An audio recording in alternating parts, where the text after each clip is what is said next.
Bonjour, bonjour. Shalom, shalom, le peuple de Dieu.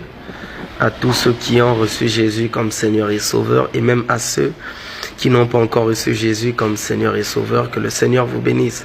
Alors je viens encore pour exhorter quelqu'un aujourd'hui, parce que j'ai encore compris une chose aujourd'hui et que je ne veux pas la garder pour moi. Je veux la partager avec ceux qui croient vraiment en Dieu et ceux qui croient en la Bible, qui n'est autre la parole de Dieu. Alors je vais dire ceci. Dans le livre de Deutéronome chapitre 6, le verset 5 à 6, la Bible dit: tu aimeras l'Éternel ton Dieu de tout ton cœur, de toute ton âme et de toute ta force.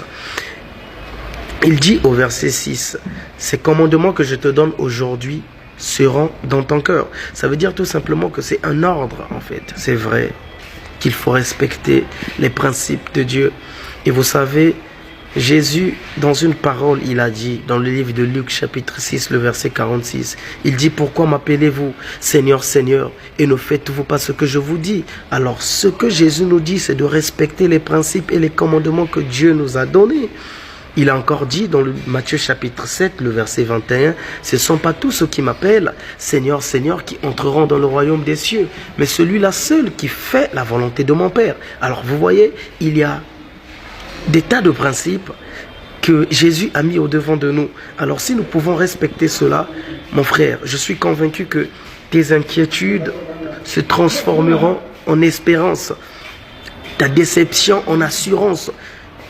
En fait, je ne sais pas quel mot pourrais-je utiliser, mais je suis convaincu que ta vie changera et tu ne seras plus la même personne. La pauvreté se transformera en richesse, l'idiotie en intelligence. Vous comprenez ce que je veux dire par là? Alors bien aimé, ce que je te dirais, ce que je pourrais te dire, mon frère, c'est de mettre, mon frère, ma soeur, c'est de mettre en exécution la parole de Dieu.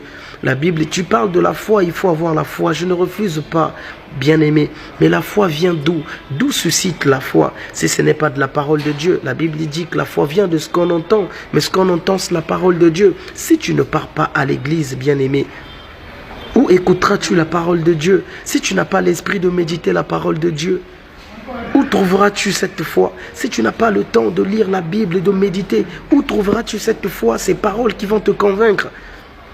Bien-aimé, le Seigneur t'aime. La Bible dit que Dieu a tant aimé le monde qu'il a donné son Fils unique afin que quiconque croit en lui ne périsse point mais ait la vie éternelle. Alors, crois tout simplement en Jésus, la vie éternelle est en toi.